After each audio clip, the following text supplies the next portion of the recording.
Hello there and welcome to the Sleepy Biographer, where curiosity gets cozy and history takes the scenic route to slumber. Tonight's gentle journey is all about the Buddha, a prince who walked away from gold and silk to seek something no crown could offer, a stillness that could outshine the bright jewel. But before we unravel the quiet tapestry of his footsteps and the way they echoed through centuries, I'd love to know, where in the world are you watching from? And what time is it for you, right now? Perhaps your answer will carry a hint of dawn, like the pale light over the Ganges. Or maybe it will be deep into the night, when even the stars seem to listen. If you find this voyage soothing, intriguing, or just a nice way to unwind after a long day, I'd be ever so grateful if you gave the video a like and maybe subscribed it. Helps this little corner of calm reach others who might need peaceful pause too. Now, I do hope this isn't so fascinating that it keeps you awake, but if it does, well, at least you'll have learned something about how a single life can ripple gently through the oceans of time before you drift off. So settle in, slow your thoughts, and let's begin, because every great journey into the past begins with the softest step. The air in the foothills of the Himalayas has a certain hush to it, as if the mountains themselves are keeping ancient secrets in the 6th century before our common era. In a small kingdom called Kapilavastu, a boy named Siddhartha Gautama was born into the Shakya clan. His father, King Suddhodana, not an emperor of vast lands, but a ruler of a prosperous and stable realm, and his mother, Queen Maya, was said to have dreamed of a white elephant before his birth. A dream that in the language of the time meant greatness was coming. The story goes that Siddhartha was born in a garden in Lumbini, the shade of blossoming sal trees, and that the very earth seemed to welcome him with flowers that bloomed out of season. In the palace, his early days were woven with silk and gentle laughter. The walls were painted with colors that caught the morning light in gold and rose, and musicians filled the air with songs meant to keep the young prince's mind light and free of worry. But even in such beauty there is the faint scent of impermanence, like petals that will someday fall. Though the king wished to protect his son from any sight of sorrow or hardship, life beyond the palace walls had its own rhythm of joy and loss, a rhythm the boy had not yet heard. There are stories that Siddhartha, as a child, was unusually quiet in moments when other children ran and shouted. He would sometimes be still, watching the way light moved through a curtain, or how dust motes floated like tiny worlds in the sunbeam. Some say he seemed to notice things others overlooked, as if some gentle question was already forming in his heart.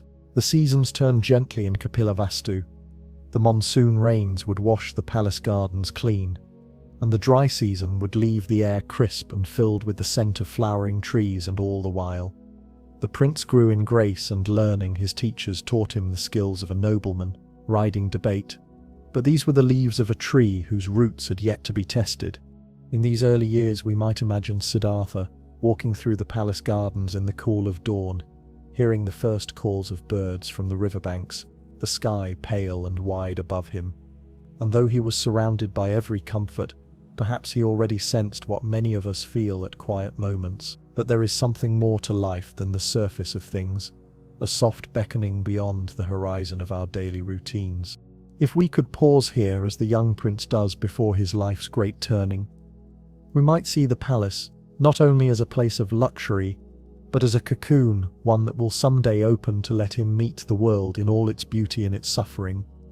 But for now he walks the shaded paths, unaware of how soon those paths will lead far beyond the palace gates and into the vast uncharted garden of the human heart. The palace in Kapilavastu was a world stitched together with care and guarded against the harsher winds of life. It was not only walls and towers, but a kind of dream made solid, a place where every doorway led to beauty and every corridor carried the scent of jasmine. Siddhartha grew within this dream, under the careful watch of attendants who moved like soft shadows, tending to his needs before he even thought to ask it. It said his father wished to create a life so complete, so perfect, that no hint of suffering could slip in, for the king had heard a prophecy that his son would either grow to rule the world or renounce it entirely, seeking a spiritual path, and he was determined to guide his boy toward the throne. So the prince's days were shaped with intention. There were gardens designed to always be in bloom, pools where lotus flowers floated undisturbed, and festivals timed so that joy would flow endlessly like the river in spring. His clothes were woven from the finest fabrics, each thread a whisper of wealth. His meals a quiet parade of flavors drawn from every corner of the kingdom. Yet this abundance was not only about comfort, it was a shield, each pleasure a petal laid to cover the possibility of sorrow. From a distance such a life might seem untouched by shadow, but shadows have a way of finding their place. Even in the brightest chambers, the young Siddhartha, though well taught and entertained, began to notice small absences, the pauses between laughter, the way a servant's eyes might grow distant, a moment as if they were somewhere far beyond the palace walls. He could not name it then, but there was a sense of something withheld, a truth, waiting in the folds of his silk-wrapped life. His education was broad and precise. He learned the scriptures of his people, the arts of diplomacy and the strategies of war, though the sound of clashing swords never thrilled him as it might. Another young prince, his true attention often wandered toward quieter things. The curve of a leaf under rain, the hush of evening when the world seemed to be listening, even the movements of his tutors fascinated him, as if their gestures carried a language deeper than their words. There was also companionship. Siddhartha was married young to Yasodhara, a princess known for her grace and keen mind. Together, they walked the inner courtyard, speaking softly of dreams and memories. They could not fully explain. Theirs was a union that seemed to promise stability, a steady flame in lamplight of palace evenings. Yet even love within the palace was framed by the king's desire to keep his son's gaze turned inward, away from the realities beyond the gates. And so the seasons turned, each one carefully arranged to keep the world in harmony, or at least the version of it. The king wanted his son to know. The monsoon rains would fall in the distance, while within the palace, musicians played to mask the rumble of storms beyond its walls. Traveling performers brought tales of distant lands, but their stories ended before any mention of hardship. The air was filled with scents of incense and flowers, yet beneath it all was a silence, a space where the truths of life waited. Perhaps you have felt something similar, a moment when everything around you is comfortable, yet some small part of you stirs with a quiet question. The palace was like a painting without shadows, beautiful, yet incomplete, and Siddhartha, though still young, began to feel the faintest pull toward whatever lay beyond that painted frame. Little did he know that soon the edges of his sheltered world would begin to fray, letting in the first threads of a reality that would change his life forever. It began as a journey meant for leisure, a gentle excursion beyond the palace walls, arranged by the king to please his son. The charioteer, chosen for the task, was trusted and loyal, the route planned so that only beauty would greet the young prince's eyes. But life has a way of slipping past even the most careful arrangements, and on that day the soft fabric of Siddhartha's sheltered life began to tear. The first sight came quietly. They passed a man whose back was bent with age, his skin lined like the bark of an ancient tree, his hair thinned to silver strands. The man's movements were slow, deliberate, each step measured against the weight of years. Siddhartha had never seen such a thing before. To him, all people had always been like the polished faces of the court, unwrinkled, strong in their stride. He turned to his charioteer with a question, and learned that aging touches all beings, that youth fades, like the morning mist. This truth settled into him not with fear but with a deep unsettled wonder, recognition that something irreversible was woven into the fabric of life. The second sight came soon after, a man sitting by the roadside, his body frail, his breath uneven. A sickness had gripped him, his face pale, his eyes clouded with discomforts. Siddhartha had never witnessed illness. His days until now had been untouched by such images. The charioteer explained that sickness was a guest who could come to anyone regardless of wealth or strength. The prince felt a stirring in his heart, an ache for the man, and a question that could not yet take shape. Why must beings suffer in this way? The third sight was more final. They encountered a funeral procession. The mourners walked with bowed heads, the air heavy with the scent of burning sandalwood. A body wrapped in white cloth was carried toward the cremation ground. Siddhartha felt the stillness of it, The utter quiet that follows the last breath he asked again, and was told that death awaits every living thing, no matter how cherished, no matter how protected this was. Not just an ending, it was a certainty, one that no palace wall could keep out. The fourth sight was different from the others, for it carried not sorrow but a strange calm. By the side of the road sat a wandering ascetic, his robes simple, his eyes steady and peaceful. Though he owned almost nothing, there was a lightness about him, a freedom that seemed untouched by the storms of life. Siddhartha asked who he was and learned that such wanderers had left behind the comforts of home to search for answers to the very questions now blooming in his own heart. These four encounters became seeds planted deep within him, seeds that would grow into an unshakable resolve. He returned to the palace in silence. The colors of the walls seemed less vivid, the music more distant. He looked upon his own hands and wondered how many seasons would pass before they too bore the marks of age and illness, before they stilled in death. And most of all, he wondered whether it was possible to find a way to live free from the suffering he had seen. Perhaps you have had moments like this when an ordinary day turns a corner and you see the world differently, when something small opens a door in your mind and you cannot close it again. For Siddhartha, this was such a day, a quiet turning point that would one day lead him far beyond the palace, even the lands he knew, and into a search that would touch countless lives for centuries to come. The moon hung low over Kapilavastu that night, its pale light spilling like water over the palace walls. The air was still carrying only the faint scent of night-blooming flowers. Siddhartha lay awake in his chamber beside Yasodhara and their infant son, Rahula, the child's breathing soft and steady in sleep. He looked at them both for a long time, his heart heavy yet strangely clear. It was not a leaving born of rejection, but of an unshakable pull towards something he could not ignore. In the quiet hours before dawn, he rose and walked the familiar corridors, each step a memory. The tapestries that had lined his childhood, the cool stone beneath his feet, the hush of the courtyards, where he had once played the king's guards, stood at their posts. Unaware that this was no ordinary walk. In the gardens, this was the unthreading of a life. His loyal charioteer Channa waited with the horse Kanthaka, the animal's breath clouding faintly in the cool air. There is a tenderness in the old stories about this moment, how the horse seemed to sense the gravity of the night, standing still as if not to wake the palace. When Siddhartha mounted, they rode through the sleeping city, the lamps of the outer gates burning dim, and when the final gate opened onto the vast dark plain beyond the palace, Siddhartha felt the first taste of freedom. It was not a joy exactly, but a relief. When they had gone far enough, he dismounted and turned to Channa. Thanking him with quiet words, he removed the ornaments of his princely life. The gold, the jeweled sword, the fine robes, each one a thread binding him to the world. He had known. He handed them to Channa, along with a request. Return these to my father. Tell him I go to seek the way beyond birth and death.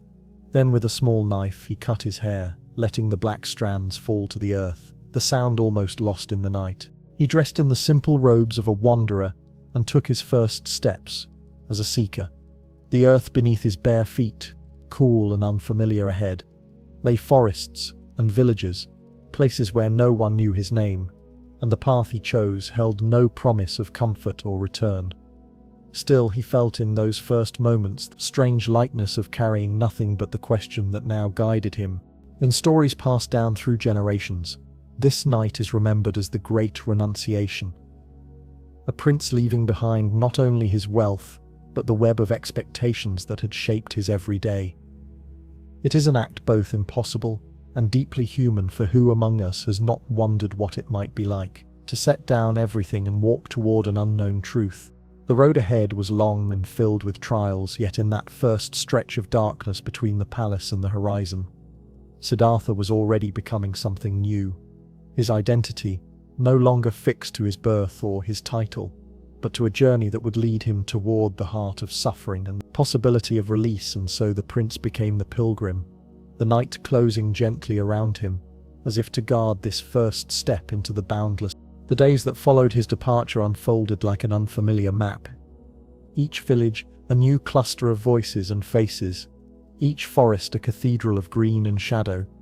Siddhartha walked with the quiet determination of one who has stepped beyond the point of return.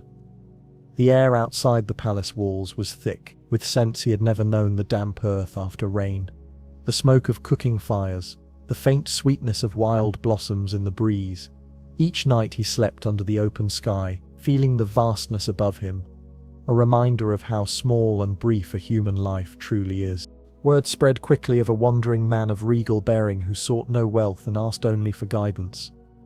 It was a time when the plains of the Ganges were alive with seekers, sages, and ascetics, each claiming a way to the truth. Siddhartha listened. He watched. He entered into the circles of those who spoke of liberation and discipline. His first teacher was Alara Kalama, a man revered for his deep meditation. Siddhartha learned swiftly, mastering the practices. Alara taught him until he reached the same state of serene stillness. His teacher knew, yet even in that quiet, he sensed the journey was incomplete. He asked Alara if there was more, but was told that he had reached the limit of that path. So with gratitude he moved on.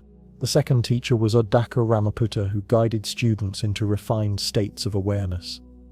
So subtle they seemed to dissolve the boundaries of self. Siddhartha followed diligently and attained these states as well.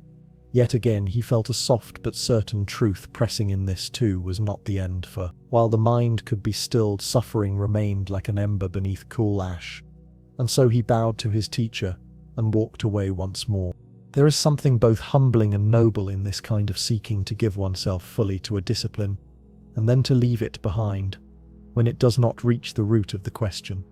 It is a reminder that spiritual searching is not a matter of clinging to comfort, even the comfort of progress, but of moving steadily toward the heart of what is real.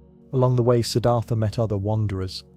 Some lived with nothing more than a begging bowl, their ribs visible beneath thin skin, their eyes bright with conviction. They spoke of austerity as the key to release that. By denying the body one could free the spirit. These words stirred something in him, for they promised a way to confront suffering directly, not as an idea but as an experience. Perhaps you have known moments when you tried one way forward and found it incomplete, and then tried another and another, each bringing you closer, but never quite to the center. Siddhartha's path in these years was like walking through concentric circles, each teacher, each practice, drawing him inward, yet leaving one last door unopened. And so he kept walking, the dust of the road clinging to his skin, the question still alive in his heart: where is the way beyond all suffering? The forest where Siddhartha settled with 5 other ascetics was a place where the air itself seemed to thin. Each morning began in silence, broken only by the rustle of leaves or the distant call of a bird. Food was scarce by choice, not by chance. They ate little more than a handful of rice or a few bitter roots, and sometimes nothing at all. Their bodies became gaunt, their shadows sharp against the ground. They believed that by stripping away every comfort they might peel back the layers that bound the mind to the world. Siddhartha took this discipline farther than most. His days were spent in meditation, under the hot sun or in the chill of night. His breathing so slow it was hard to tell if he still lived. He stood for hours, unmoving, or sat until his legs throbbed with pain. He let his body shrink until his bones pressed against his skin and his hair fell in brittle strands. In the stillness he searched for the truth, not in words or teachings, but in the raw edge of endurance. At times the hunger was so deep, it felt like a hollow wind moving through him. There were moments when the world seemed to blur at the edges, when his mind floated above the ache of the body. And yet there was also a clarity, a sense of seeing how fragile the body was, how fleeting its strength. Years passed in this way, and the others looked to him as a model of devotion. But inside, Siddhartha began to see that this too was not the path for the more. He denied his body, the weaker his mind became, the more the edge of his awareness dulled. He realized that suffering could not be conquered by adding more suffering to it. It was like trying to calm a fire by feeding it dry grass. One day in the heat of summer, as he sat in meditation, a memory drifted back to him from his youth. He had been sitting under the shade of a rose apple tree, watching the play of light on the river. His mind had grown still, not from effort, but from ease. a natural quiet that rose from balance. In that moment he understood that the way forward was not through extremes. Neither the silken sweetness of the palace, nor the bone-thin austerity of the forest, could bring the freedom he sought. There was another way, a middle way. This thought was like the first cool drop of rain after a long drought, and with it came a decision. He would leave the path of self-mortification, though he knew the others would see this as weakness, perhaps even betrayal. His steps toward the village that day felt heavier than any he had taken in years, his body frail, yet his heart steady. He was no longer chasing an answer in the far extremes of existence, but turning toward the quiet place between them where truth might be waiting like a seed, ready to open. The village lay just beyond the fringe of the forest, its small huts clustered like shells along the curve of the river. The air was warm with the smell of cooked grain and wood smoke. Siddhartha's body trembled as he walked, hunger pulling at his limbs, yet his mind clearer than it had been in many months. The people looked at him with a mix of pity and curiosity, his skin drawn tight over his bones, his steps unsteady. A young woman named Siddhartha saw him resting beneath the shade of a tree. She brought him a bowl of warm milk rice sweetened with honey. Her gesture was simple, yet it carried something deeper. It was the first gift he had accepted in years. Without suspicion, without testing his endurance, he took the bowl in his hands, feeling its gentle heat seep into his palms. The first mouthful was soft and rich, its sweetness filling the hollows. Hunger had carved within him. It was not indulgence, it was nourishment, and with each bite he felt life return to his body, as if the river of his own being had begun to flow again. In that quiet moment he understood the truth of the middle way. The body and mind were not enemies to be fought, but companions. In the journey toward liberation, neglecting one harmed the other. Tending to both created the balance from which true insight could grow. The extremes he had lived through now seemed like two shores too far apart to build a bridge between. The middle way was that bridge, steady and walkable, renewed in strength. He walked toward the banks of the Naranjara River, the afternoon light warm upon the water, its slow current carrying flecks of sunlight like drifting gold. He bathed, washing away the dust and austerity of his past years. The water, cool against his skin, felt like a blessing. He stepped onto the riverbank again, his simple robe clung to him in the breeze. He knew where his next steps would lead. On the far side of the river stood a Bodhi tree, its wide green canopy offering both shelter and stillness. Siddhartha felt drawn to it, as if it had been waiting for him through all the seasons of his life. He found a spot at its base and sat cross-legged, the ground beneath him firm, the leaves above whispering with the wind. In his heart he made a quiet vow. He would not rise from this place until he had seen through to the end of his search. No matter how long it took, no matter what visions or doubts might come to challenge him. The day slipped toward dusk. Shadows lengthened across the earth, and the first stars began to tremble into the darkening sky. The air settled into stillness, and Siddhartha closed his eyes. The world around him grew distant, the sounds of the river fading like the last notes of a song. He was ready, not in the way one is ready for a task to be completed, but in the way a seed is ready to split and reach toward the light. The long path from palace to forest had brought him here, and now, true journey was about to begin. The darkness settled around the Bodhi tree like a soft cloak, the river's murmur barely audible in the stillness. Siddhartha sat unmoving, his breath steady, his mind turning inward as though each thought were a small lantern, drifting deeper into the quiet. Within, the air was cool yet held the faint warmth of the day. The ground beneath him firm and grounding above him. The leaves shifted in the night breeze, whispering like old friends keeping watch. As the first part of the night passed, he entered a deep meditation. His awareness sharp and clear, he turned his mind toward the nature of life itself. And in that clarity, memories began to rise, not just of his own lifetime, but of countless lives before, each one flickering before him like a candle, briefly lit. He saw himself born and reborn in many forms, human and animal, in places familiar and strange, the thread of existence stretching far beyond what he had ever imagined. In the middle watch of the night, he turned his mind toward the law of cause and effect. He saw how actions shape outcomes, how intentions plant seeds that grow into joy or suffering. This was not abstract thought, but direct. Seeing as if he were watching the weaving of an infinite tapestry, each action connected by invisible threads. In the final watch of the night, his mind opened fully to the nature of suffering, its causes, and the way beyond it. He saw clearly that suffering arises from craving, from the grasping desire for what changes and cannot last. And he saw that by letting go of this grasping, the heart could be free, understood the middle way as the path between indulgence and denial, the Eightfold Path as a way of living that nurtures wisdom, compassion, and balance. As the first light of dawn touched the horizon, the last shadows of ignorance within him dissolved. The morning star hung bright in the softening sky, and Siddhartha opened his eyes. The world looked the same, and yet entirely new.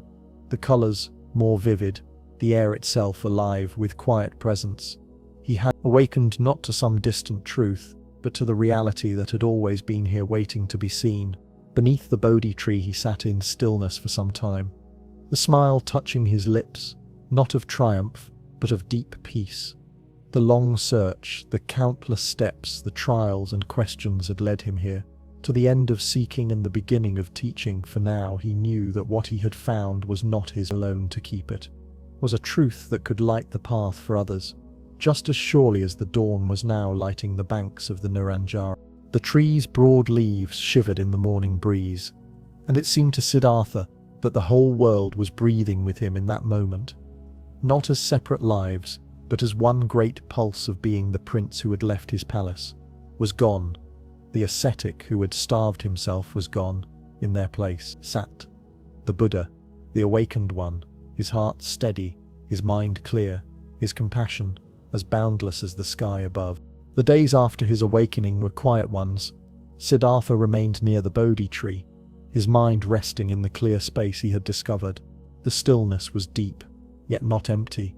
It was filled with a gentle awareness of the world and its ceaseless change. He considered whether to share what he had unearthed, for the truth he had seen was subtle beyond words, like trying to describe the taste of water to someone who had never known thirst.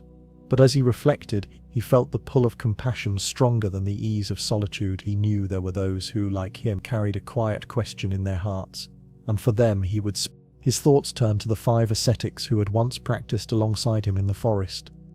Though they had left him when he abandoned austerity, he felt no bitterness, only the wish to help them see what he had now seen. He began the journey on foot, the summer air warm on his skin, the road winding through fields and villages where farmers turned their heads to watch the serene figure pass. He found the 5 in a deer park near the city of Sarnath. They saw him approach, and at first resolved not to greet him, for they still believed he had given up the true path. Yet, as he came closer, something in his bearing stilled their resolve. They rose to meet him, not in duty but in quiet respect, sat with them in the soft grass, deer moving gently in the background, their ears twitching toward the sound of his voice. Here Siddhartha spoke for the first time as the Buddha. He told them of the middle way, a path between the extremes they had known. He described the 4 noble truths: that suffering exists, that it has a cause in craving, that it can end, and that there is a path leading to that end. The Eightfold Path: right view, right intention, right speech, right action, right livelihood, right effort, right mindfulness, and right concentration. His words were simple, yet they carried the weight of direct experience. The 5 listened not only with their ears, but with their hearts. And as the sun lowered and the shadows lengthened in the park, the first seeds of understanding began to open within them. In that moment, the wheel of Dharma turned, for the first time setting in motion a teaching that would roll across centuries and continents. It is said that the park was alive with a quiet joy that day, as if the very trees leaned closer to listen, the deer grazing untroubled in the distance. The sky deepening toward evening, the Buddha looked upon his first followers and felt the same truth he had known beneath the Bodhi tree. The awakening was not a treasure to be kept, but a lamp to be passed from hand to hand, lighting the path for all who sought the end of suffering. From that small circle in the deer park, the Sangha, the community of seekers, was born, not in grandeur or proclamation, but in the soft light of understanding shared among friends. The Buddha had taken his first step as a teacher, and the world had begun to change. The days in the deer park unfolded like the slow unfurling of a lotus each morning. Began with the golden hush of dawn, the air cool and brushed with the scent of grass, the Buddha and his 5 companions rising from rest beneath the trees, their robes simple, their needs few. They moved together, yet lightly, as though each step was part of a rhythm larger than themselves. The 5 listened to the Buddha's words with growing clarity. The teachings were not given as commands, but as invitations to see for oneself. He spoke of mindfulness as the steady lamp that could light the mind in every moment of walking, eating, speaking, or listening. He showed them how compassion could flow like a river, unforced and constant, even toward those who seemed hardest to love. And he reminded them that wisdom was not hidden in distant heavens, but found here in the very life they were living. Their practice was not confined to meditation alone. The Buddha guided them to wander through nearby villages, accepting food offered by strangers, not as charity, but as a shared act of trust and connection. Sometimes they would sit beneath the shade of a banyan tree, and a small crowd would gather, villagers curious to hear from the serene wanderer, whose words carried both simplicity and depth. The Buddha spoke without claiming divine authority. His truth was lived, not bestowed, and those who listened felt the possibility of their own freedom. In time others joined them, some drawn by curiosity, others by the quiet transformation they saw in those who followed the path. The Sangha began to grow from 6 to a dozen, and then more robes of ochre and brown, moving gently along the roads like scattered petals on the wind. This was no army, no kingdom with banners.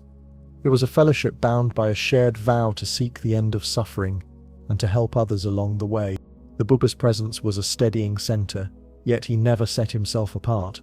He ate when the others ate, walked when they walked, rested when they rested.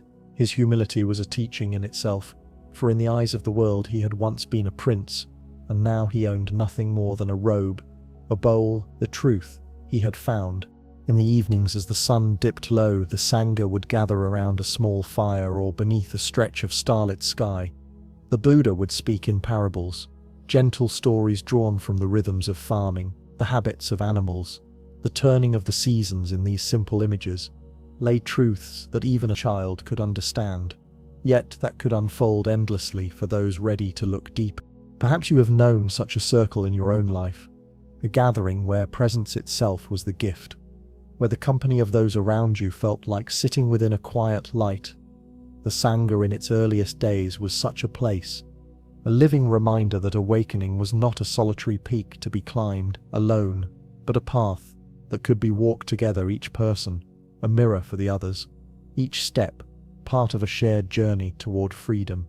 The Buddha and his growing circle of followers began to walk farther from the deer park, their bare feet carrying them along dusty paths that wound through fields heavy with grain and into towns alive with the hum of trade. Each place they entered was different in shape and sound, yet the same in the faces of people who paused from their work to listen. The Buddha's way of speaking was unlike the voices of priests or kings. He did not thunder from a dais or demand belief. He spoke in the rhythm of conversation, often beginning with a simple question that drew his listeners into seeing for themselves. He told of the middle way not as an abstract idea, but as something anyone could taste in their own life. He would compare it to the tuning of a lute. If the strings are too tight, they will snap. If too loose, they will not play at all. Only when tuned just right will they give a true and pleasing sound. So too must the life of practice be balanced between indulgence and denial. In the shade of banyan trees, he would speak of right action, not as a list of laws, but as the gentle art of living in harmony with others. Words should be like cool water for the thirsty, deeds should be like a steady lamp in the darkness. When people asked how to face anger, he would say it was like holding a burning coal to throw at another. The first to be burned is always the one who holds it. Traveling in the heat of summer or the chill of early winter, the Buddha showed his followers that the path was not limited to meditation cushions or forest hermitages. It was found in how they walked, how they accepted food, how they spoke to strangers and to each other. His own presence was the teaching in motion, never hurried, never stagnant, a steady current, moving forward. There were times when householders invited him into their homes, offering rice and fruit and a place to rest. These were not moments of separation between the renunciants and the villagers, but exchanges of mutual respect. The Buddha often reminded his disciples that the lay people who supported them with food and shelter were as much a part of the Dharma as those who wore robes. Without such generosity, the Sangha could not exist, and without the Sangha the teachings could not live in the world. In the evenings they sometimes stopped near rivers watching the play of moonlight on the water. The Buddha would point to the reflection and speak of how the mind can mistake the mirrored image for the thing itself. In the same way we mistake fleeting experiences for lasting truth, yet just as a clear river shows its depth when the surface is calm, so too can the mind reveal what lies beneath, when stillness is cultivated. In these months of travel, the middle way became not only a teaching but a thread running through the daily lives of those who followed it, woven into the way they walked, the way they ate, the way they met each gaze with steady compassion. Each step along the road was both a continuation of the journey and its fulfillment in that moment. The Buddha's journey soon brought him into the orbit of kings and rulers, men whose words could move armies, and whose wealth could shape the lives of thousands. Yet even in these meetings there was no shift in his tone, no hint of seeking favor. He carried the same quiet presence, whether speaking to a farmer in a dusty field, or to a monarch seated on a jeweled throne. One of the earliest and most devoted royal patrons was King Bimbisara of Magadha. Their first meeting came when the Buddha was still newly awakened, traveling through the lush valleys near Rajagaha.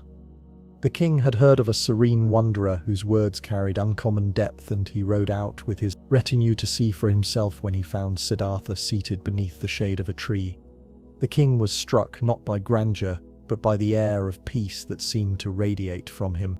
They spoke at length, the Buddha describing the middle way and the Eightfold Path.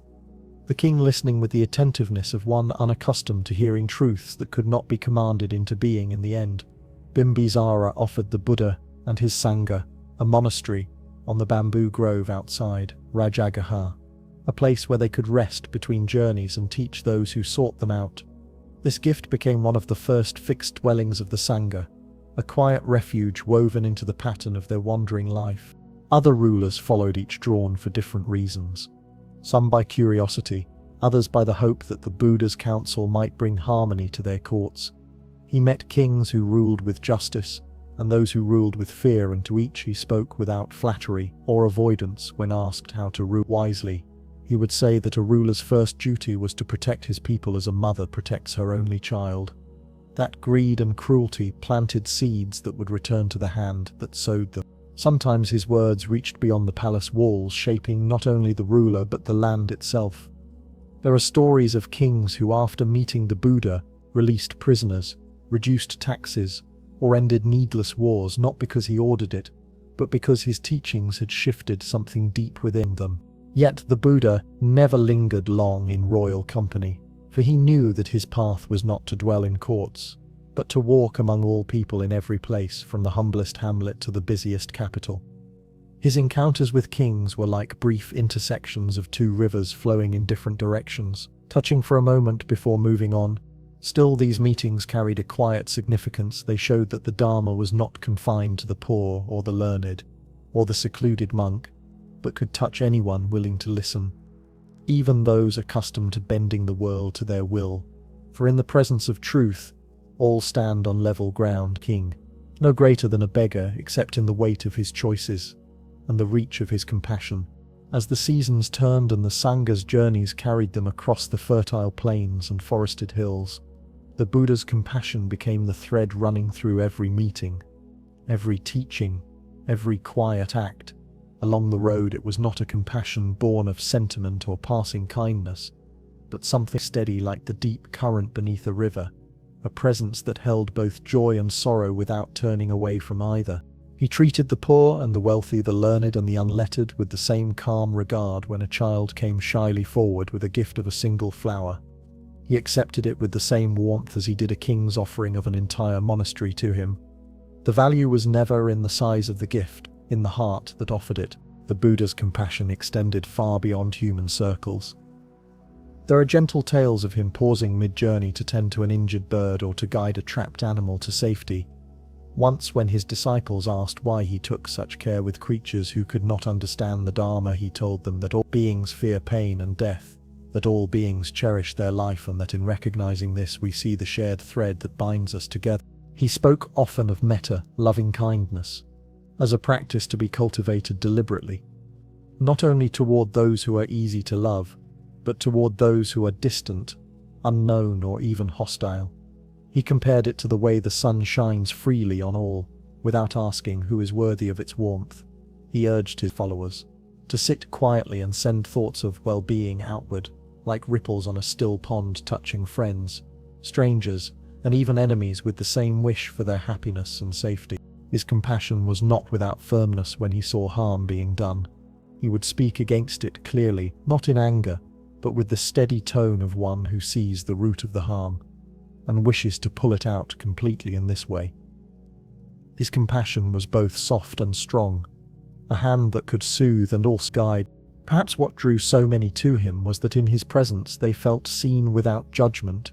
Even those who had done great wrong found in his gaze a space to begin again. It was as though he could see the seed of goodness in everyone, no matter how deep it lay. Buried in his faith in that seed often inspired people to nurture it themselves. In the villages, where the Sangha stayed for a night or a season, people spoke of the quiet way the Buddha listened, as though nothing else in the world mattered in that moment to be heard. So completely was itself a kind of healing. In these simple exchanges on dusty roads and under starlit skies, compassion of the awakened one flowed outward, touching lives in ways that would ripple far beyond what anyone could measure. There was a time when fear hung heavy over a certain stretch of forest road. Travelers whispered of a man named Angulimala, a bandit so feared that many turned back rather than risk meeting him. His name, meaning garland of fingers, came from the string of severed fingers he wore around his neck, trophies from those he had slain. It was said he had vowed to take 100 lives, and his count was already close. When word reached the Buddha of this man, he did not avoid the road as others did. Instead, he walked it with the same calm stride he would take through a peaceful meadow, his robe brushing against the dust of the path. The birds quiet in the canopy above. Angulimala saw him from a distance, chase expecting to overtake him quickly, yet no matter how fast he ran, the figure ahead remained just out of reach. Finally, breathless and frustrated, he called out for the Buddha to stop. The Buddha turned and said gently, "I have stopped, Angulimala, it is you who have not stopped." Confused, the bandit demanded to know what he meant. The Buddha explained that he had stopped causing harm, stopped the cycle of hatred and greed, but that Angulimala was still running in the grip of his own violence and craving. These words struck deeper than any weapon, and something in the bandit's heart shifted. There on the forest road, the feared killer laid down his weapons, the garland of fingers falling forgotten into the dust. He knelt before the Buddha and asked to be accepted into the Sangha. The transformation was so complete that when they later came upon a village where the people hurled stones at him, in revenge, Angulimala bore it, without anger, accepting their blows as part of the harm he had sown. In time he became known, not for the lives he had taken, but for the peace he now carried within him. His story traveled far as a reminder that no matter how dark one's past, the present moment always holds the possibility of change. The Buddha would sometimes tell others of Angulimala, not to shock them with tales of violence, but to show that the seed of awakening is never lost, even in the most tangled ground. Perhaps this is why the tale has lived for so many centuries. It speaks to the quiet hope that lives in us all, that even when our steps have gone far astray, there is a road back, a way to stop running in the cycle of harm, and to stand still in the light of a different choice. In the years after his awakening, the Buddha's path crossed again with the lives he had left behind. Though he had walked away from the palace in the stillness of night, the threads of family remained unbroken by distance. His father, King Suddhodana, first heard of his son's transformation through wandering monks who spoke of a serene teacher gathering followers across the plains. At first, the king felt both pride and longing for the prince he had raised to rule, was now guiding others to a kingdom of the mind rather than a throne of stone. When the Buddha returned to Kapilavastu, the meeting between father and son was quiet. yet filled with the weight of years gone by. The king looked upon the shaven head, the simple robe, and saw not the prince who had vanished, but the man who had found a truth beyond the palace gates. Though he wished his son had stayed, he could not deny the peace that seemed to radiate from him. It is said that after hearing the Dharma, the king himself entered the path, and in his final days attained a deep calm free from fear. Yasodhara, too, met him again, not with reproach but with the steady dignity she had always carried. She had raised their son Rahula in the years since his departure, telling the boy stories of the father who had gone to seek a great truth. When Rahula was old enough, he approached the Buddha with a child's innocent request for his inheritance. The Buddha smiled and said he would give him the greatest inheritance he could offer, the treasure of the Dharma, and so Rahula entered the Sangha, becoming one of the youngest monks, and learning the path directly from his father's side. Even the Buddha's stepmother, Mahapajapati, who had cared for him after Queen Maya's passing, felt the pull of the Dharma. She asked to join the Sangha, but at first the Buddha hesitated, not from doubt in her sincerity, but from the weight of cultural norms. Yet her determination was steady as water wearing down stone, and in time she and many women of the Sakya clan became the first bhikkhunis, the founding members of the order of nuns. These reunions were not bound by the roles they had once played to each other. Father, son, wife, mother, they were now also fellow travelers on the path, bound by the same vows and seeking the same liberation. The palace and the forest had become one in the space of the Dharma, where titles and history faded into the shared work of awakening. Perhaps the most tender truth in these meetings is that the Buddha's path, though it began with leaving, did not end in absence. The circle of his life widened until it included those he had once left behind, not as possessions to return to, but as companions walking together toward the same horizon. The Sangha in its early years was a community of men wandering in robes of ochre, their lives shaped by the rhythm of walking, teaching, meditating, and accepting alms. Yet the call of the Dharma was not bound by gender. Women too heard the teachings and felt the same stirring to leave behind the cycle of craving and sorrow. Among them was Mahapajapati, Gautami, the Buddha's stepmother, who had raised him after Queen Maya's passing. Mahapajapati was no stranger to responsibility. She had guided the affairs of the palace, cared for the young prince, and supported her people with a steady hand. When she heard the Dharma, her heart leaned toward it as naturally as a tree turns toward the sun. After King Suddhodana's death, she came to the Buddha with a request to join the Sangha. He declined at first, not from doubt of her sincerity, but from the weight of the customs of their time, where women wandering and teaching was almost unthinkable. Yet her resolve was quiet and unshakable. She and a group of Sakya women cut their hair, donned simple robes, and walked the long dusty roads to where the Buddha was staying. Their feet sore, their robes smeared with the dust of the journey, they stood before him again, in calm silence. It was an image of determination so clear that even the elders of the Sangha felt its force. It was Ananda, the Buddha's devoted attendant, who spoke on their behalf. Asking if women were capable of awakening, the Buddha answered that they were just as capable as men, and so he agreed to establish an order for nuns. The Bhikkhuni Sangha, with certain additional rules meant to protect harmony in those early years of change. When Mahapajapati received ordination, she became the first bhikkhuni, her eyes clear with purpose. Many others followed, daughters, wives, widows, women from royal courts and from humble villages alike. They wandered and taught. They memorized and recited the teachings, preserving them with care, voices, adding new threads to the living tapestry of the Dharma. Their presence in the Sangha reshaped its paths, quite literally, for the roads they walked, reached places where the monks might not have gone, and the women they taught found in them a mirror for their own potential in time. The stories of the great bhikkhunis Kema, known for her wisdom, Uplavana, for her meditative depth, Patakara, for her compassion, would be told alongside those of the monks. Perhaps the quiet revolution of women in the Sangha is not only in their ordination, but in the way their lives bore proof of the Buddha's teaching that the path to liberation is open to all who walk it, with sincerity regardless of the body they are born into. Like the river that flows around stones, yet still reaches the sea, The Dharma found its way through the narrow places of custom and tradition, carrying with it every being ready to cross to the farther shore. As the Sangha grew in number and reached, certain disciples emerged, whose presence and abilities became woven into the life of the community.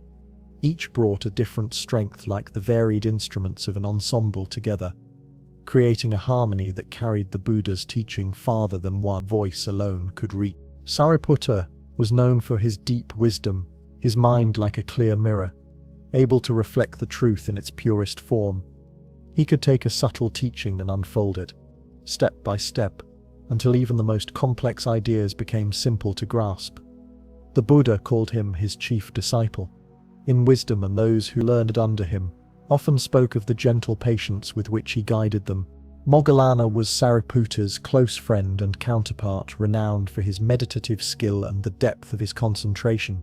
It was said he could enter profound states of awareness and return with insights that opened new pathways for others. He also possessed great compassion, using his abilities not for display but to help those trapped in fear or confusion. Anda, the Buddha's cousin and attendant, was beloved for his kindness and his exceptional memory. He served the Buddha closely for years, attending to his needs and often speaking on behalf of others. It was Ananda who remembered and later recited so many of the Buddha's teachings, preserving them for generations to come. His devotion was such that many said he embodied the warmth of the Dharma as much as its words. There were others too whose names carried their own light. Mahakassapa, with his steadfast adherence to simplicity, leading by the example of a life stripped of all excess. Upali, the former barber who became a master of the monastic code, showing that discipline was not a cage but a framework. Freedom, Rahula, the Buddha's own son, growing from a curious boy into a thoughtful monk whose questions often sparked teachings for all. These disciples did not merely follow, they shaped the Sangha in ways that endured long after the Buddha's passing. Their diversity of qualities showed that awakening was not limited to a single temperament or talent. One could approach the truth through the door of wisdom, through deep meditation, through service, through discipline, through inquiry. Perhaps the most remarkable thing was that each of them, though known for particular strengths, never saw themselves as separate from the others. They were strands in the same cloth, each contributing to its strength and beauty under the guidance of the Buddha. Their lives became living examples of many ways the path could be walked, and the many forms the awakened heart could take. There came a time when the Buddha's journeys brought him to the city of Sravasti, where his presence drew not only villagers and merchants, but also those who doubted and wished to test him. Among them were wandering teachers from rival sects, who challenged him to display some sign that his wisdom was genuine. The Buddha rarely encouraged such displays, for he taught that faith should be rooted in understanding, not in spectacle. Yet on this occasion he agreed not to prove himself but to open a door for those whose minds were closed. It is said that in the midst of a gathering a pair of sala trees stood tall, their trunks white and smooth, their branches heavy with green leaves. As the crowd looked on, the Buddha entered deep meditation, his body serene. Then from him emerged a vision unlike anything they had seen. Streams of fire and water flowed from his form in perfect balance, rising and falling in harmony. His figure multiplied into countless Buddhas, filling the sky, each one radiating calm and compassion. The air shimmered with light and fragrance. The sala trees bloomed out of season, their flowers opening wide and falling in soft drifts around the assembly. Those who came to challenge him found themselves instead stilled by awe, their hearts softening like earth after rain. This event became known as the miracle of the twin sala trees. Yet the Buddha himself reminded the onlookers that such wonders were not the heart of the path. He said that the greatest miracle was the transformation of a mind caught in greed, hatred, and delusion into one free of these poisons. Flowers that bloom out of season will wither, but the peace of an awakened heart endure. Stories of the miracle spread far beyond Sravasti, carried by travelers and merchants. Yet those who understood his teaching knew that the light they had seen was only a reflection of the deeper light within every being, waiting to be uncovered, like the blossoms hidden inside the tight bud of the sal tree, until the right season of awakening arrives. Among the many who sought the Buddha's counsel was King Milinda, a ruler known for his sharp mind and restless curiosity. Though his kingdom was prosperous, his heart was unsettled. He had heard of the Buddha's wisdom and wished to test it with the questions that kept him awake at night. His court was full of advisors, priests, and scholars, yet none could satisfy his hunger for clear answers. When the meeting was arranged, the king came not with gifts or ceremony, but with a mind sharpened like a blade. He greeted the Buddha respectfully, yet wasted no time in asking, what is the self? And if it changes, how can it be called a self? If it does not change, how can it learn or grow? He asked about the nature of reality, about the beginning and end of the world, about what happens after death. The Buddha listened without hurry, his gaze steady as still water, rather than answering in grand proclamations. He replied with images drawn from everyday life. He spoke of a chariot, explaining that it is not a single thing, but a collection of parts: wheels, axle, yoke, seat. When the parts are removed, where is the chariot? Likewise, the self is a collection of body feelings, perceptions, thoughts, and consciousness. None alone is the self, yet together they create the appearance of one. The king pressed further, asking if there was then no soul to carry from life to life. The Buddha compared it to the flame of a lamp, lighting another lamp. The second flame is not the same as the first, yet it was lit by it in this way. Life continues without a fixed, unchanging essence, moment to moment. Hours passed, yet the Buddha's tone never rose his words, moving like a calm stream, guiding the king from one stepping stone to the next. When at last the questions slowed, it was not because the king had run out of them, but because a deeper quiet had taken their place, the kind that comes when the mind rests, not in having all answers, but in seeing which questions truly lead to freedom. From that meeting, the king became a supporter of the Sangha, offering resources for monasteries and places of retreat. Yet perhaps his greater gift was the example he set for his people, showing that even those in power must approach truth with humility and openness. The king who had come to test, as one willing to learn, and in the soft space between questions and answers, a seed of wisdom began to grow. As the Buddha's teaching spread, more people came to him with questions about the nature of suffering, and again he returned to the root from which so much of it grew: desire, not only the longing for wealth or pleasure, but the subtle reaching for anything we imagine will complete us, wish for things to be other than they are. He spoke of desire as a fire that burns without rest, feeding on each object it touches. When one wish is fulfilled, another arises, and then another, the cycle turning endlessly. This was not to condemn all wanting, but to point out that clinging to our desires makes the mind restless like a bird, forever flitting from branch to branch, never settling long enough to rest its wings. To illustrate, he would tell the story of a man wounded by an arrow. Instead of removing it, the man insists on knowing who shot it, what kind of bow was used, what feathers tipped the shaft. By the time these questions are answered, he will have died from the wound. In the same way, we spend our lives chasing the details of our desires without addressing the deeper hurt that drives them. The Buddha taught that the way to meet desire was not through force or suppression, but through understanding, to see clearly the craving as it arises, to notice how it pulls at the mind, and to recognize its impermanence. When observed in this way, desire loses its power like a flame that fades when no fuel is added. He offered the image of holding a handful of sand tightly in the fist. The tighter the grip, the more it slips away. Yet if we open the hand, the sand rests there easily, without struggle. So too can we hold life lightly, enjoying what comes without clutching at it, and letting it go without despair when it passes.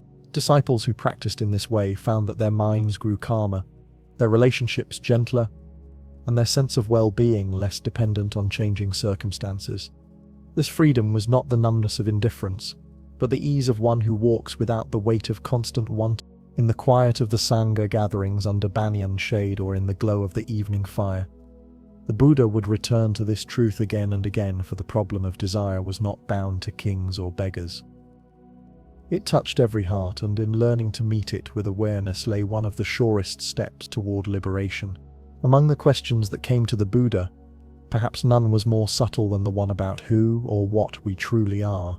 The idea of a fixed self was woven deeply into the thought of his time, as it is in ours. People spoke of an eternal soul, unchanging and separate from the shifting conditions of the body and mind.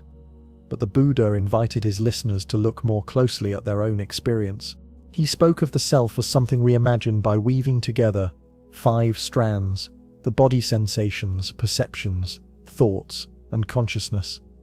These 5 aggregates, as he called them, are in constant motion, like clouds in the sky. They arise, change, and pass away. When we mistake this ever-changing pattern for something solid, we suffer, for we cling to what cannot stay. To make this clearer, he would ask his listeners to think of a cart built from wheels, an axle, a frame, and a seat. The name cart is just a label for the collection of parts. Take the parts apart, and the cart is nowhere to be found. In the same way, the self is a convenient name for a collection of processes. But when we search for a permanent, unchanging core, we find nothing that can truly be called me. This teaching was not meant to deny our existence, but to loosen the grip of attachment to the idea of a fixed identity.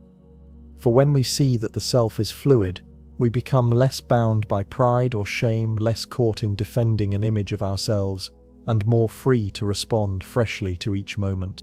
The Buddha also warned that understanding this only as an idea was not enough.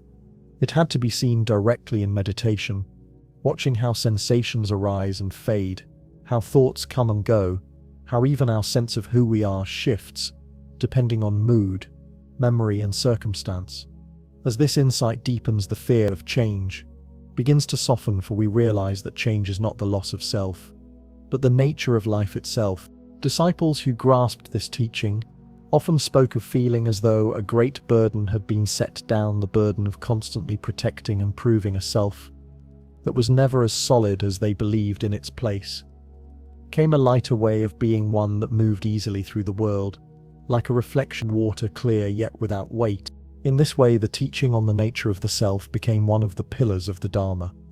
Not a theory to be debated endlessly, but a lens through which to see our lives more clearly, and to walk with a heart less entangled in the illusions that bind us.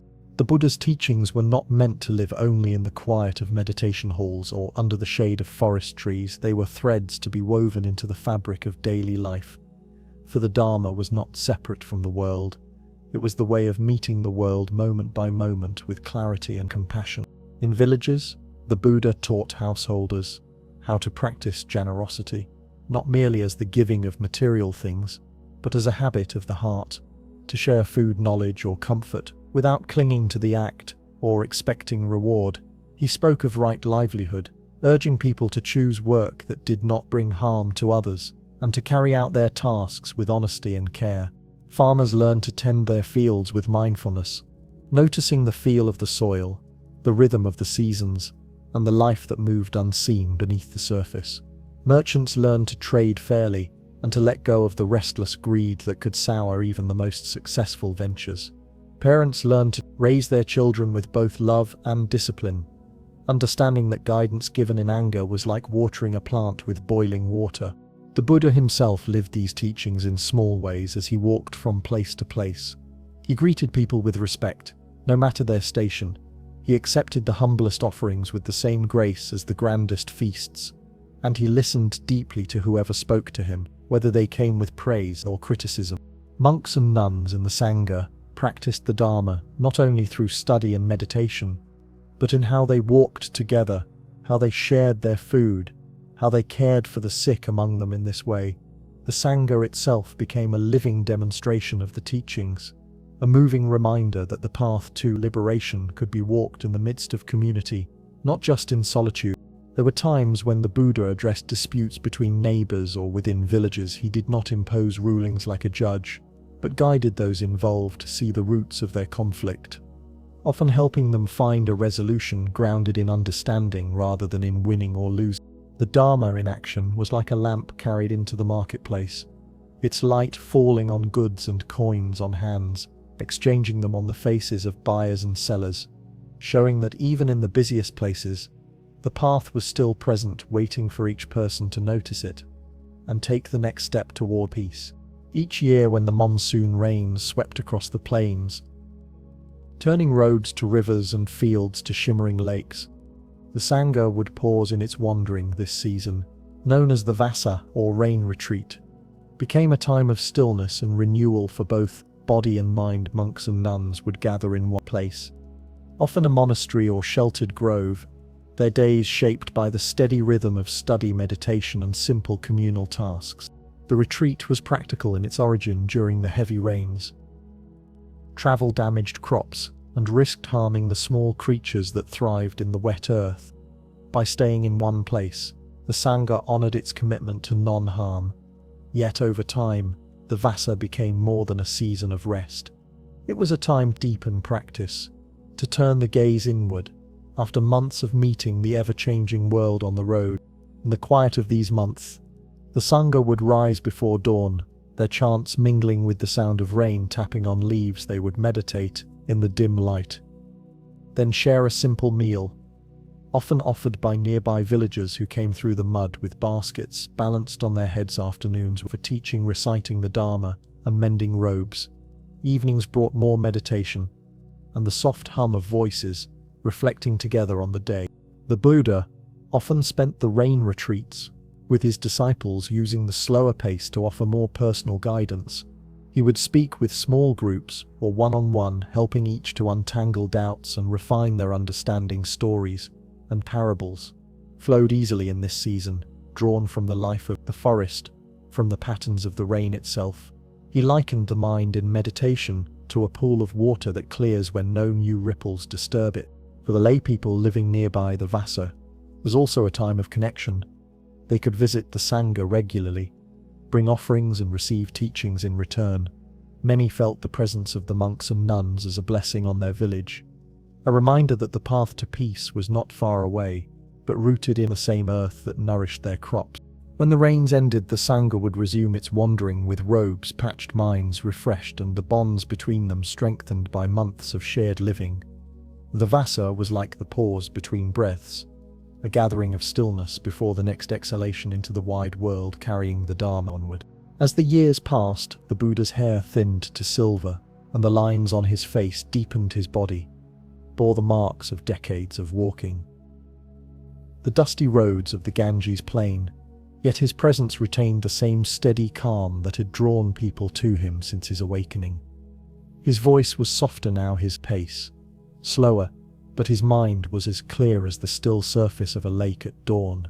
The Sangha had grown far beyond the small circle that had first gathered in the deer park. Monks, nuns, and lay followers carried the teachings into distant regions. The Buddha no longer needed to travel as tirelessly as before, but he continued to walk from village to village, meeting those who wished to see him for themselves, even if only once. In these later years, he spoke more often of impermanence, not as an abstract idea, but as a truth he was living each day. He reminded his disciples that even the body of the Tathagata was subject to the same law as all conditioned things, arising, changing, and passing away. He encouraged them not to cling to his physical presence, but to hold to the Dharma as their guide after he was gone. There were moments when illness struck his body with force. Once, after a severe sickness, he told Ananda that had he wished he could have extended his life for many more years. But the time to let go had come. Such words filled Ananda with quiet sorrow, yet the Buddha spoke them without regret to him. The ending of a life well lived was simply the completion of a path walked with purpose. Though his steps had slowed, his compassion had not dimmed. He still met each person with the same full attention, whether they brought questions, gifts, or grievances. The children of the villages still gathered to watch him, pass, their eyes wide as they whispered to each other about the serene old man, whose gaze seemed to see right through to the heart. The declining years were not marked by retreat from the world, but by an even deeper intimacy with it. For knowing his time was short, the Buddha's every word and gesture became a final offering, a way of leaving the Sangha and all who had met him with the tools to continue their own journey. Long after his footsteps had faded from the road, the Buddha's last journey began quietly, with no sense of urgency. Only the steady rhythm of feet on the road. He and a small group of disciples walked northward, through villages where the rice fields rippled in the breeze and the air carried the scent of mango blossoms. The hot season was giving way to the rains. But he moved with the same calm pace as always, stopping to teach when people gathered, and to rest in the shade when the midday sun pressed heavily on the earth. They came to Vassali, where the Buddha accepted a meal from a humble blacksmith named Kanada, though the food was offered with devotion. It caused him great discomfort. He knew the illness that followed would not pass as others had before, yet he continued on, after a period of rest. His steps slower but still deliberate, each one placed as though it carried no more weight than the moment itself. Anda, ever attentive, walked at his side, his heart heavy, though he did not yet want to name the reason. He asked the Buddha for words to guide the Sangha after he was gone, and the Buddha replied that the Dharma and the Vinaya, the discipline of the Sangha, should be their teacher, reminding them that no single person, no matter how wise, could be the permanent refuge. Along the way they stopped in a grove where the Buddha gave what would be one of his final public teachings. He spoke of impermanence with the gentle clarity of one who had seen it from every angle. He urged his listeners to keep practicing with diligence, for life was uncertain, and the time to awake was always now.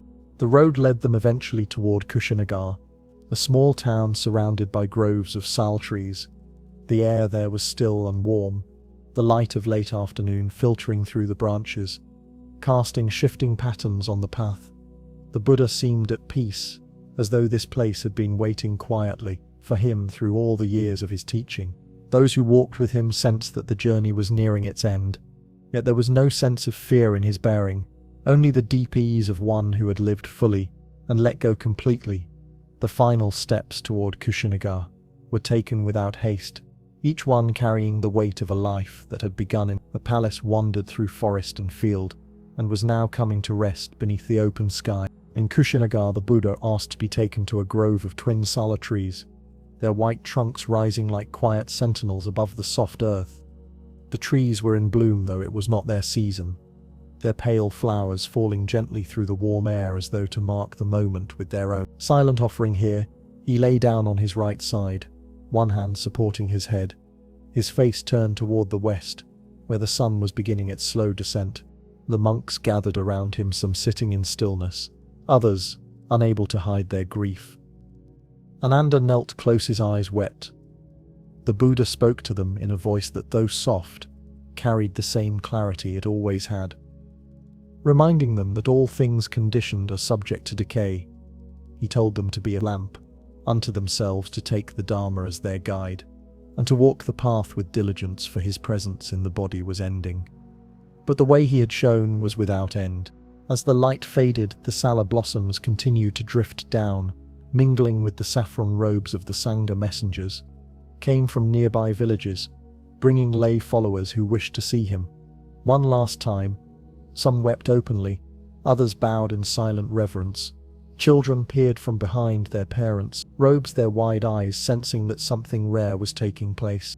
When the night deepened, the Buddha entered a deep meditative absorption, moving through the stages of stillness and clarity that he had cultivated over a lifetime. At last he passed into the final piece of parinirvana, beyond the reach of birth and death.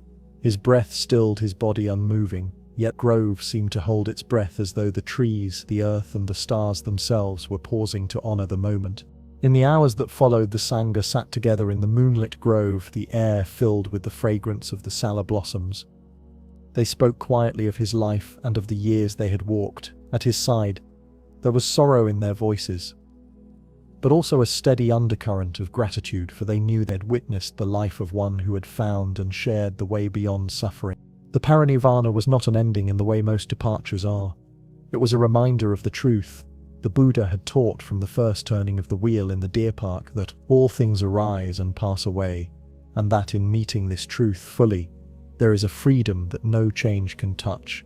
After the Buddha's passing, the grove of sala trees remained hushed, the air still heavy with the fragrance of fallen blossoms. The monks and lay followers prepared his body with the same care and reverence they had shown him in life. It was wrapped in layers of fine cloth and placed upon a funeral pyre built of fragrant wood. The flames rose slowly, the night sky lit with their glow, and the sound of chanting drifted into the distance. When the fire had cooled, the monks collected what remained fragments of bone and ash. These relics were seen not as mere remnants, but as symbols of the life he had lived and the truth he had shared.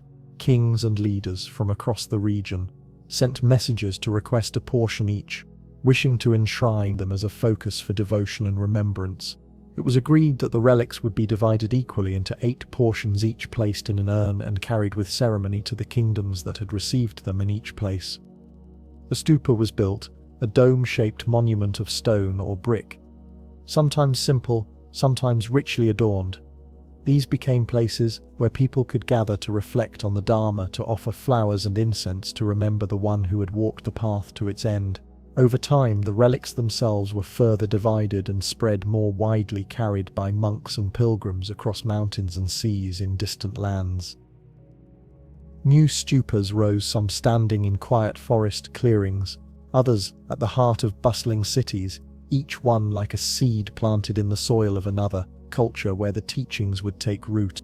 To those who visited these sites, the relics were not objects of superstition but reminders that awakening was not a story of the past. It was a living possibility.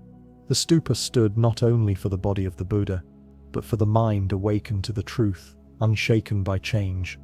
And so long after his final steps had been taken, the presence of the Buddha continued to travel along the roads and rivers carried in the hearts of those who came to kneel at the foot of a stupa, or to walk slowly around it in the quiet rhythm of devotion. The relics and the monuments that held them became beacons, drawing people back again and again to the path he had opened under the shade of a tree. So many seasons ago, from the plains of the Ganges, the teachings of the Buddha began to move outward, carried not by armies or conquest, but by wandering monks, merchants, and pilgrims, whose steps traced the slow unfurling of a great map. In the years after his parinirvana, the Sangha kept the Dharma alive through careful recitation, gathering to chant the discourses exactly as they had heard them, preserving each word like a precious seed. Kings who had once met the Buddha or heard of his wisdom became patrons of the Sangha, offering land for monasteries and support for the monastics in return. The monks travelled deeper into the countryside, teaching in market squares, by riverbanks, and in the courtyards of village homes from the humble beginnings. The Dharma followed the paths of trade and travel north into the foothills of the Himalayas, east toward the rice plains, and west into distant valleys. Centuries later, under the reign of Emperor Ashoka, the Dharma's reach expanded even further.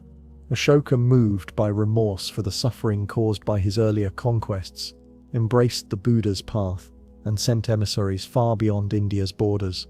They journeyed to Sri Lanka, across the seas, into Southeast Asia, and even toward the lands of Central Asia, where the great caravan routes carried silk and spices. His stone edicts, carved with words of compassion and non-violence, still stand in fields and towns as quiet witnesses to that time. As the teachings met new landscapes, they found fresh expressions in art, language, and local tradition. Monks in the cold highlands of Tibet adapted their robes and rituals to the mountain climate, while in the lush tropics of Southeast Asia, the Dharma blended with ancient customs of the land. Wherever it went, the heart of the teaching remained the same. The Four Noble Truths, the Eightfold Path, the call to see clearly and live with compassion. Pilgrims began to walk great distances to visit the places where the Buddha had lived and taught Lumbini, Bodh Gaya, Sarnath, Kushinagar, each becoming a link in a sacred circuit of memory. Travelers carried home not only stories but also small relics, images and manuscripts, spreading the Dharma further still. In this way, the Buddha's words crossed deserts, rivers and oceans, carried in the voices of those who had heard them, and found their lives changed. The spread of the Dharma was not the march of a single flame, but the lighting of countless lamps, each one held by another's hand, until the light reached far beyond the horizon he had once walked. As the centuries unfolded, the figure of the Buddha became woven into the histories, myths, and daily lives of many cultures. His image, carved in stone, painted on temple walls, cast in bronze or gold, traveled alongside the teachings, sometimes serene and simple, sometimes adorned with symbols drawn from the lands that adopted him. In each place he became both familiar and new, a reflection of the people's own hopes and ways of seeing the world. In India, the early stupas and monasteries grew into great centers of learning, where monks debated philosophy, studied the scriptures, and trained new generations of teachers. In Sri Lanka, the Dharma was preserved in the Pali language, its rhythms echoing in the chants of temple halls for over 2,000 years. In China, the teachings mingled with Taoist and Confucian thought, creating schools of practice that valued both meditation and compassionate action.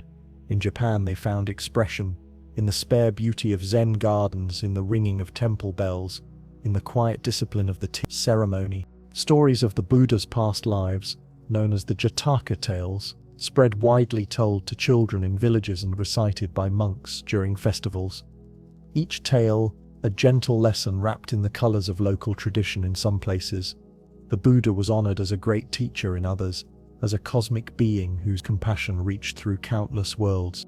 Artisans shaped his image with features that mirrored their own communities, giving him the eyes, the hands, the robes of their people. Yet whether seated in meditation, standing in graceful teaching gesture, or reclining in the moment of parinirvana, his expression remained the same: calm, clear, and boundless. Scholars and seekers in distant lands studied translations of his words, finding in them a mirror for their own questions. Poets wove his insights into verses that traveled from one tongue to another. Philosophers tested his ideas in the courts of kings and in the quiet of solitary study rooms. Presence in the tapestry of time was not fixed in one thread, but spread across many colors and textures, each new weaving, adding depth without unraveling the original pattern. Through all these transformations, the essence remained the same: the invitation to look directly at the nature of life, to see how suffering arises and how it can end, to walk the path of wisdom, compassion, and balance, in a way that fits the shape of one's own life. And in this way, the Buddha's presence continues not as a distant figure of the past, but as a living thread in the fabric of human understanding. Long after the Buddha's footsteps faded from the dusty roads of the Ganges plain, his voice seemed to linger, not in sound, but in the way people lived. The Dharma had passed from lips to ears, from teacher to student, across centuries like a gentle ripple, moving outward from the point where a single stone touches water in distant lands far from the shade of the Bodhi tree. People still gathered to meditate, to chant, to reflect on the truths he had shared, as if sitting in the glow of a fire first kindled long ago. For some, the Buddha was a figure in stone, serene and still in temple halls where incense curled upward in soft spirals. For others, he was a presence met in the quiet before dawn, when the mind settles and the heart remembers to be kind, in villages. His stories were told at night by the glow of oil lamps in cities. His words found new life in books and conversations between friends. His teaching was never locked away in a single form, but moved easily between ritual and reflection, between art and the small choices made in the course of an ordinary day. The quiet echo of his life could be felt in acts of generosity, offered without expectation, in patience, where anger might have risen, in the courage to look at life clearly without turning away from its changes and its end. His path was not a promise to erase all pain, but an invitation to walk with it differently, to see, in each moment, however fleeting, the possibility of freedom. Monks and nuns still trace the same pilgrimage routes to Lumbini Bodh Gaya, Sarnath Kushinagar, their feet pressing into the same earth where the Buddha once walked. Lay followers still gather for the rain retreats, bringing food to the Sangha and receiving the gift of the Dharma in return. In this way, the thread remains unbroken from that first circle in the deer park to the countless gatherings that take place today under every kind of sky. Perhaps the truest legacy of the Buddha is not found in relics or monuments, but in the hearts of those who pause, even for a breath, to see clearly and to wish well for all beings. The echo is quiet because it does not demand to be heard, yet it continues because again and again someone leans toward it, drawn by the same question that stirred in the heart of a young prince so many lifetimes ago, and finding in the stillness not an ending but a beginning.